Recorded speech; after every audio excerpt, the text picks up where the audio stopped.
Impact of climate change on water resources India presentation में welcome है। यह research Manish Kumar Goyal et al ने की थी और 10 मई 2018 में पब्लिश हुआ था। आज हम इस इम्पोर्टेंट वर्क के की फाइंडिंग्स और कॉन्ट्रीब्यूशंस एक्सप्लोर करेंगे। चलिए इस रिसर्च का प्रॉब्लम समझते हैं। क्लाइमेट चेंज इंडिया के वाटर रिसोर्सेज, फूड सिक्योरिटी और यहाँ की लार्ज पॉपुलेशन की वेलफेयर के लिए एक सिग्निफिकेंट चैलेंज है। कंट्री में वाटर अवेलेबिलिटी काफ़ी अलग अलग है, नॉर्थ वेस्टर्न डेजर्ट से लेकर नॉर्थ ईस्टर्न एरियाज तक, जो काफ़ी ज़्यादा वेट हैं। इंडिया में रिसेंट डिकेड्स में कई सीवियर क्लाइमेट एक्सट्रीम्स हुए हैं, जैसे कि डेवेस्टेटिंग ड्रॉट्स और फ्लड्स, जिससे मिलियंस इम्पैक्टेड हुए हैं और सब्सटेंशियल इकोनॉमिक लॉसेस हुए हैं। एग्रीकल्चर इंडियन इकोनॉमी का एक इम्पॉर्टेंट पार्ट है और ग्लोबल पॉपुलेशन के एक बड़े हिस्से के लिए फूड प्रोवाइड करता है और रेनफॉल पर हेविली रिलायंट है। ज़्यादातर एग्रीकल्चरल लैंड रेनफेड है। डिफरेंट रीजन्स में ग्राउंड वाटर स्टोरेज में चेंजेस ऑब्जर्व किए गए हैं, जो पंपिंग और प्रेसिपिटेशन पैटर्न्स में ऑल्टरेशंस की वजह से हुआ है। फ्लडिंग भी एक रेकरेंट इशू है, जो वास्ट एरियाज और पॉपुलेशंस को अफेक्ट करता है। इंडिया का मल्टीफैसेटेड ज्योग्राफी मतलब है कि क्लाइमेट चेंज का वाटर रिसोर्सेज पर इम्पैक्ट अलग अलग रीजन्स और रिवर बेसिन्स में काफ़ी वैरी करता है, इसलिए जनरलाइजेशंस करना डिफ़िकल्ट है। इन इम्पैक्ट्स को पूरी तरह से समझने के लिए इंटरडिसिप्लिनरी नॉलेज अमेलगमेशन की रिकॉग्नाइज्ड नीड है। क्लाइमेट चेंज की वजह से पास्ट पैरामीटर्स के बाहर कंडीशंस आ रहे हैं, इसलिए हिस्टोरिकल क्लाइमेट डेटा पर डिपेंड करना इनसफिशिएंट होता जा रहा है। यह स्टडी इंडिया के वाटर रिसोर्सेज पर क्लाइमेट चेंज के इम्पैक्ट की एग्जिस्टिंग रिसर्च का क्लियर ओवरव्यू देने के लिए है, खासकर ड्रॉट और फ्लड पर फोकस करते हुए। ये पेपर पब्लिश डेटा के कई फाइंडिंग्स को सिंथेसाइज करता है और ऑब्जर्व्ड रीसेंट ट्रेंड्स और क्लाइमेट मॉडल प्रोजेक्शंस पर फोकस करता है। एनालिसिस ड्रॉट और फ्लड इम्पैक्ट्स पर जोर देता है। इंडिया के कई स्टेशंस के हिस्टोरिकल डेटा के साथ साथ कपल्ड क्लाइमेट मॉडल CMI-P5 के data, various representative concentration pathways RCPS और सिनारियोज SRES के साथ रेनफॉल ट्रेंड्स और प्रोजेक्शंस एग्जामिन किए जाते हैं। टेम्परेचर ट्रेंड्स और प्रोजेक्शंस को भी हिस्टोरिकल ऑब्जर्वेशंस और क्लाइमेट मॉडल सिमुलेशंस यूज करके एनालाइज किया जाता है। इंडिया के अलग अलग रिवर्स के स्ट्रीम फ्लो रिकॉर्ड्स यूज करके स्नो और ग्लेशियर मेल्ट, मॉनसून रेनफॉल और लैंड यूज चेंजेस जैसे फैक्टर्स को कंसीडर करके river run of trends assess किए जाते हैं। Future run of projections GCMS और एमिशन सिनारियोज पर बेस्ड हैं। तीस्ता और अपर नर्मदा रिवर बेसिन्स के लिए एक केस स्टडी प्रेजेंट की गई है, जहां प्रेसिपिटेशन और टेम्परेचर डेटा को स्टैटिस्टिकली डाउनस्केल किया गया है GCM सिम्युलेटेड वेरिएबल्स का यूज करके, और फिर hydrological models open parenthesis soil and water assessment tool और माइक नाम क्लोज पैरेंथेसिस में यूज किया गया है, ताकि वाटरशेड हाइड्रोलॉजी और वाटर यील्ड पर इम्पैक्ट्स इवैल्यूएट किए जा सकें।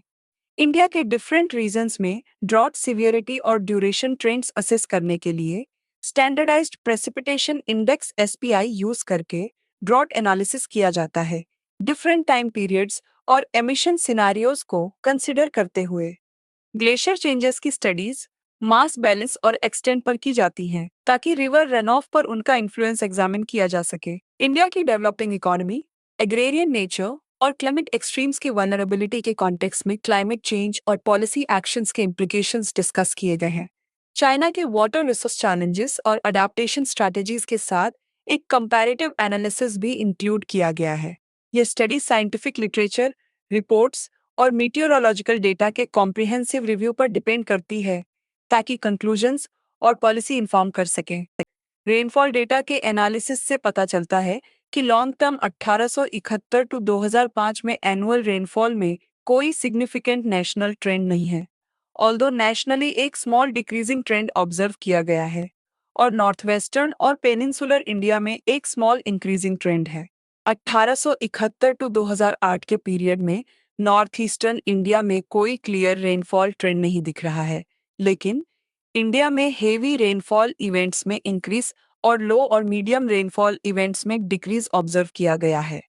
2000 टू 2015 का मीन एनुअल प्रेसिपिटेशन 1901 टू 2015 से कम था, जो रीसेंट पास्ट में ड्राई ईयर्स होने का इंडिकेशन देता है। प्रोजेक्शंस के अकॉर्डिंग 2099 तक एवरेज एनुअल प्रेसिपिटेशन 7 तक इंक्रीज हो सकता है और कुछ रिवर बेसिन्स में मिड टर्म में 30 तक और लॉन्ग टर्म में 50 तक इंक्रीज हो सकता है। इंडिया में टेम्परेचर डेटा में वार्मिंग ट्रेंड दिख रहा है और 2016 रिकॉर्ड का सबसे वार्म ईयर रहा। 1971 टू 2003 के दौरान नेशनल एवरेज एनुअल टेम्परेचर 0.22 सी पर डेकेड बढ़ा है और 0.57 सी पर 100 ईयर्स की वार्मिंग ऑब्जर्व की गई है। वार्मिंग ट्रेंड्स रीजनली वेरी करते हैं। कुछ एरियाज में टेम्परेचर राइजिंग है और कुछ में फॉलिंग ट्रेंड है सर्टन पीरियड्स में। प्रोजेक्शंस के अकॉर्डिंग इंडिया में एवरेज टेम्परेचर 1880 एस से 2080 एस तक 24 सी तक इंक्रीज होगा और नाइट टेम्परेचर डे टेम्परेचर से ज़्यादा तेजी से राइज करेगा। नॉर्दर्न इंडिया के कई रिवर्स में रिवर रन ऑफ एनालिसिस से स्ट्रीम फ्लो में डिक्लाइनिंग ट्रेंड्स पता चले हैं, जबकि कुछ रिवर्स जैसे चेनाब रिवर में स्नो और ग्लेशियर मेल्ट वेरिएबिलिटी की वजह से विंटर स्ट्रीम फ्लो में इंक्रीज दिखा है। पेनिनसुलर इंडिया में महानदी रिवर बेसिन का स्ट्रीम फ्लो कम हो गया है। गंगेस ब्रह्मपुत्र मेघना बेसिन के प्रोजेक्शंस के according mean run of increase होगा, लेकिन हिमालयन रिवर बेसिन्स जैसे ब्रह्मपुत्र और इंडस में अपस्ट्रीम फ्लो कम होने का प्रोजेक्शन है।